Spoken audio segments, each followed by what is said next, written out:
The men over here have something we call the African spirituality.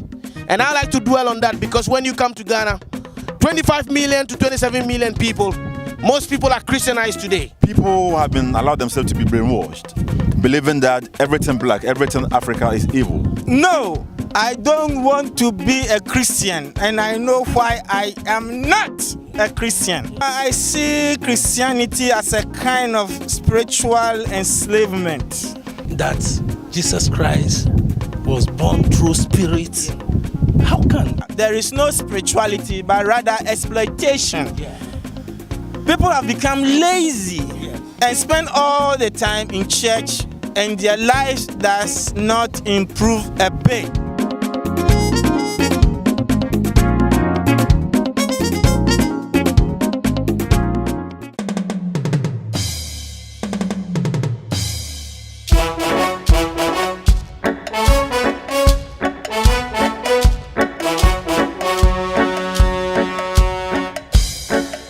Defining the African faith. I have been driving around Ghana, talking to different people, talking to different religious leaders on the African faith. Who are we as black people? Black Empire news coming out of Ghana, out of Africa, international. ZOH TV.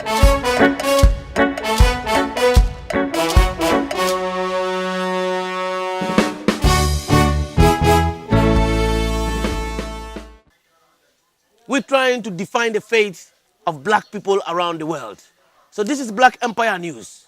You comment, you subscribe, and you tell us what you think. Who are we and what is our identity? I am reporting live from Ghana, in a small little town in the middle of Eastern region called Wenchi, defining the African faith.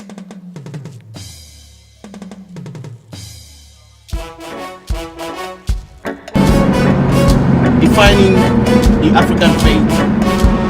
I'm still on my episode and I'm heading to the University of Ghana now. I'm going to go interview, a diasporan. And if you've been watching my show before, I did an episode on a man called Obadele Kambon. This man is also believed to be somebody quite powerful in understanding the origin of the black man, the spiritual systems of the black man. In today's modern world, are we still spiritually aligned, or we are still hanging in the sky trying to find our own faith? Are we going to go back into the indigenous belief system and trying to find our own self? But you know what? The thing is, come it to me, it will sound to be very something hard for a lot of people to want to go there. It's like they can't even connect to it. But we're trying to make our people to understand who they are. Yeah. So let's come back to the day-to-day today in Ghana. Everybody knows about voodoo. Everybody knows about juju. Everybody knows about something that, we say, oh, African traditional religion. Oh, it's a shrine. We all know about that, but people don't have the confidence to even go there and research what it is about. People don't want to know about it because it's been told so many times that it's a worship of, Satanism and evil, and it hasn't had a good platform for many people to follow. Whilst I know that maybe there are other people around the world who want to actually know what it is about. Can you break it down to me? What is voodoo about? What is Obia about? What is the Ifa about? What is the divinity system? What is it that is so beautiful about it that I know, other people don't know, but they are scared about it? Okay. All right. So one of the things is that we found throughout the continent there's a shared worldview. Shared worldview. Yes. And basically it's heliocentric in the sense of it's based around the sun. Now, what do we know about the sun? We know that it rises and we know it sets. Yes. We know that even though it sets, yes, that doesn't mean that it no longer exists. I think that we can all agree on that simple fact. So let me actually show you something. This is something that I wear on my back. This is what's called dikenga. Dikenga. Right. Are you guys watching? The Kenga. You need to raise it up a little bit. Okay. So, right.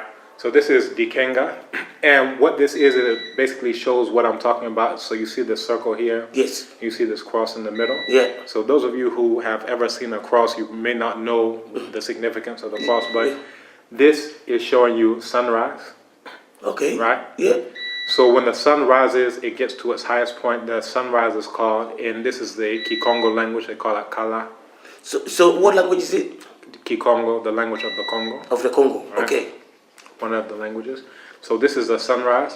Now the sun eventually gets to its highest point. Yeah. Right. Yeah. This is called Tukula. Tukula. Right. Okay. So this is, similar to talking about, when the sun is at noon. Yes.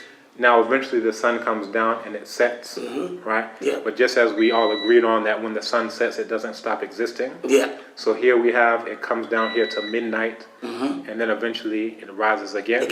Right?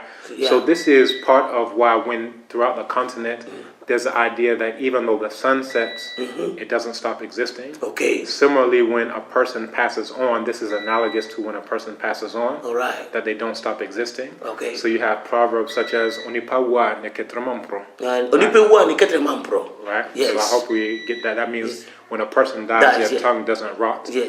So that's one of the ways that the person lives on is through the words that they've said. Yeah. Other ways are through the things that they've built, other ways and so forth and so on.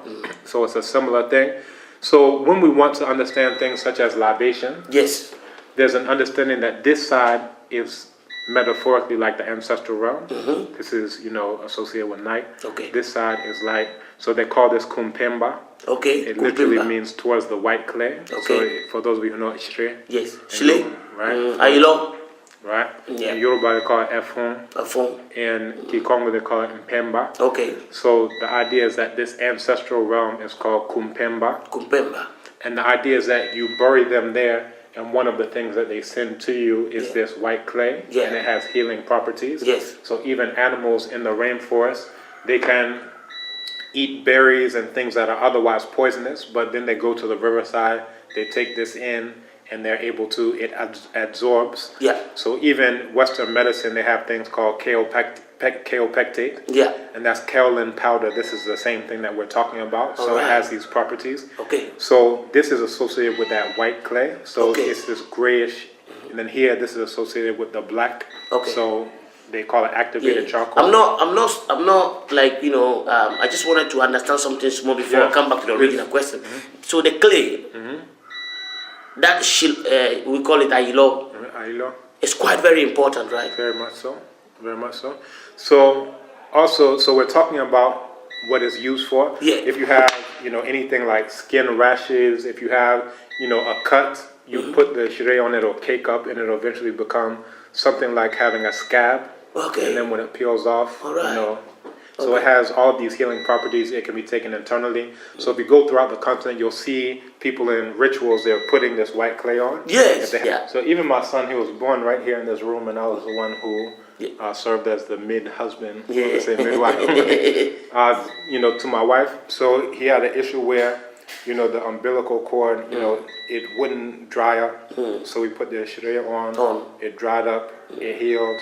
Yeah. And everything, was fine from there. Yeah. But Okay. this is a significance. Thank you very much. We're coming back again. So, Okay. because we were on the road of trying to let people to understand what voodoo was and what.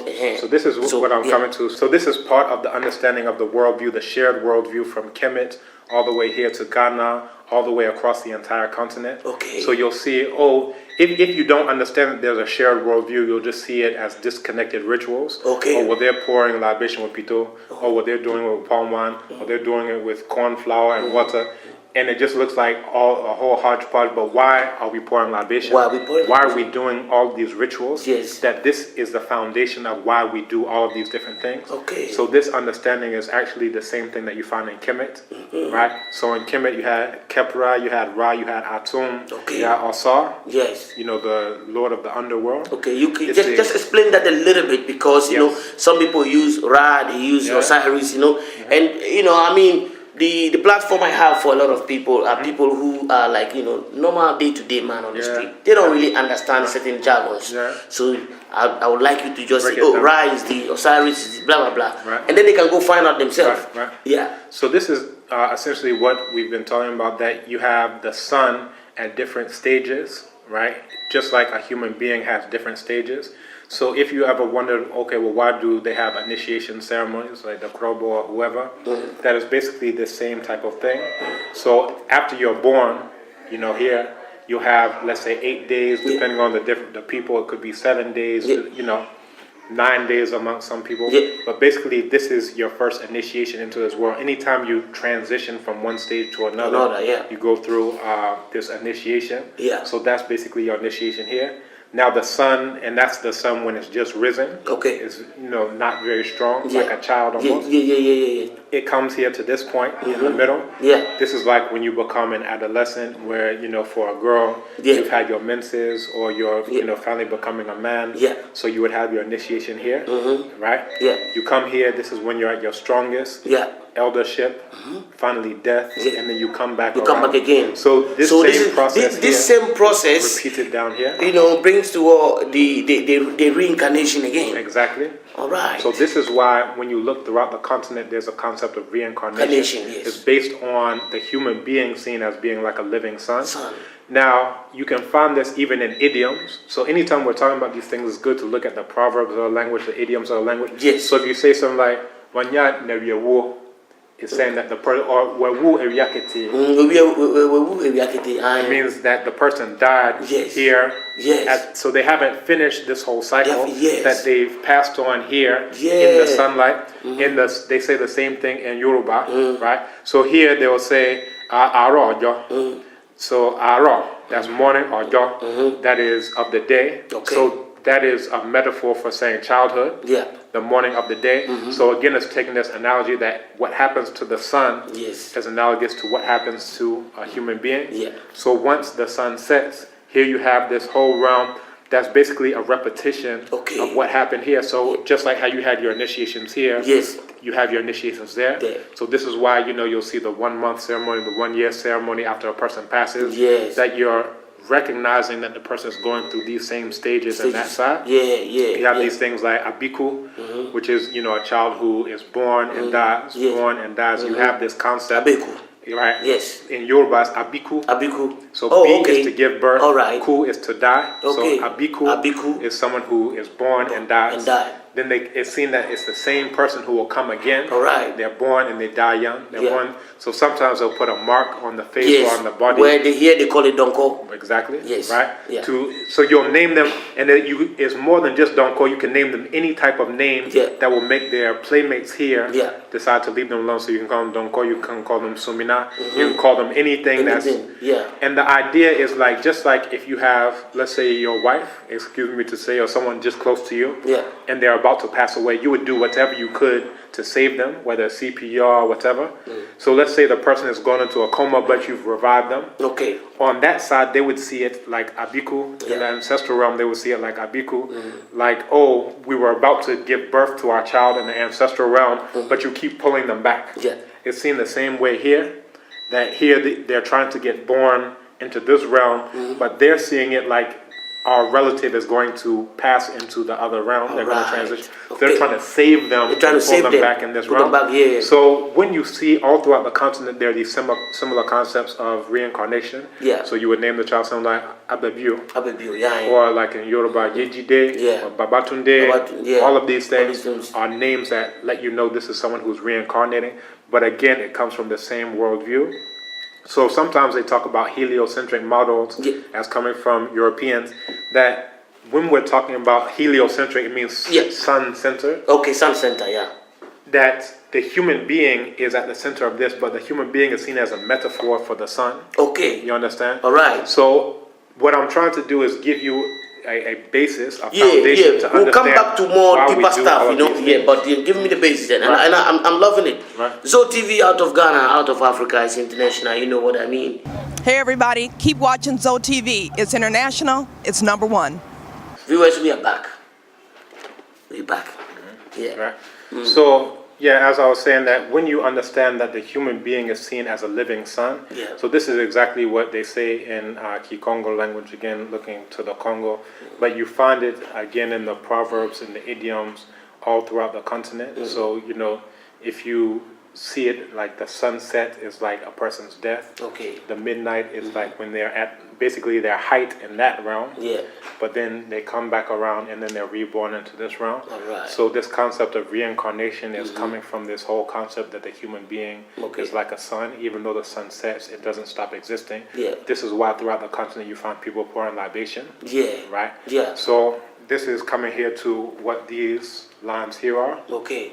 So this is called Mukula. Mukula. And this is seen as the line that connects the living and those who are already in the ancestral realm. Yeah. Right? Yeah. This is also why if you go throughout the continent, when you're having naming ceremonies, usually it's the elder who will perform the naming ceremony, because this one is the one who's best equipped to realize when their own grandparent reincarnates. Yeah. So if you look at the Akan language, you use Nana for an elder. Years back. Yeah. You use Nana for an elder, but it's also used for a grandchild. So an elder would call this one, oh, Menana. Yes. Right? Okay. So I teach Chi, and sometimes my students are like, well, how can Nana be both grandparent, but then Nana is grandchild? Yeah. Why is this small child called Nana? Nana, yeah. Nana Kwisi, Nana Nana Kwisi, whatever. yeah, What yeah. is? But once they understand it from this point of view, then it makes sense that, again, this is my grandparent, and here's me being born. So as I'm going through my life, my grandparent will pass on and will continue their life here. Yes. Now we come and meet again. Now I'm the grandparent, and now this is my grandchild who's being reborn, and then the cycle. But then even in again. tree, there's a saying that you know what I mean? Because there is a point where now you get to a stage where you can't walk anymore. You know. And you become like a newborn baby, where the newborn baby cannot walk either. So that Nana is the same stage with the little Nana being born. So now let's look back at the sun. When it first rises, it's very weak, right? It's not something, oh, it's so hot, right? So just like here, when the sun is setting, it's very weak. So this is just extending that analogy again, and recognize that both of these are close to the ancestral realm, right? They're both just from this one just about to go into. So this is where you're at your strongest point. You know, economically, socially, physically here. But the closer you are here to this side or to that side, to the ancestral realm, Kumpemba, or in G we say Asamando. Right. Okay. Then you're at a weaker stage. Okay. Right. Yeah. So what's the meaning of Ra? What is Ra? Right. So Ra is the word for the sun in ancient Kemet. Yes. So it's written as a mouth. I can actually write it for you if you want to. I don't know if that would be. Well, we need your blackboard, but maybe another time we have to get a blackboard. We like that blackboard. No problem. Yeah, no problem. Well, is that the university or is here? It's here. It's here. I don't know. Should we take the blackboard? Yeah, man, Okay, take it. Viewers, ZOH TV, man, we telling you, we bring you the fresh stories, the most original stories that you can never get anywhere. Because that's Black Empire News. We are about getting our people to understand what it is about their originality.